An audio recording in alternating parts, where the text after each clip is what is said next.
Il primo segnale d'allarme era stato lanciato dalle Confindustrie di Padova e Treviso, adesso Veneto Centro. Crescita rallentata nel terzo trimestre, infrenata l'export.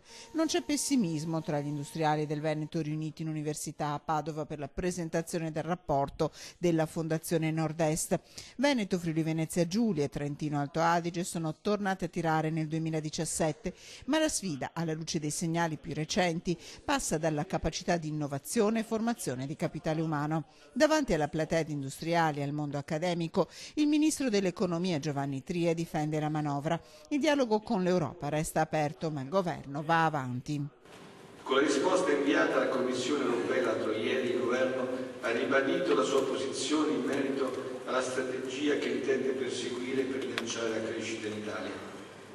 Da una parte si intende proseguire il dialogo con la Commissione, ma dall'altra dobbiamo anche lavorare concretamente a rendere efficaci le misure che abbiamo disegnato o che si stanno disegnando per supportare la nostra strategia. Agli industriali spiega la strategia in atto per potenziare gli investimenti pubblici, il ministro Tria, ma gli industriali, nonostante alcune aperture di credito, ribadiscono la loro preoccupazione. C'è poca attenzione verso quelli che sono i corpi intermedi e questo è estremamente grave perché di fatto non si tratta di quelle elite, che poi non so cosa siano, delle quali si parla tante volte, si tratta di imprese concrete che chiedono attenzione concreta. La politica dovrebbe avere una visione che deve essere una visione a medio-lungo termine, non l'immediato, non il consenso di oggi. E a creare ulteriori preoccupazioni sono i dati che arrivano dalla Germania con la frenata del PIL nel terzo trimestre. Nord-Est e Germania effettivamente hanno un rapporto strettissimo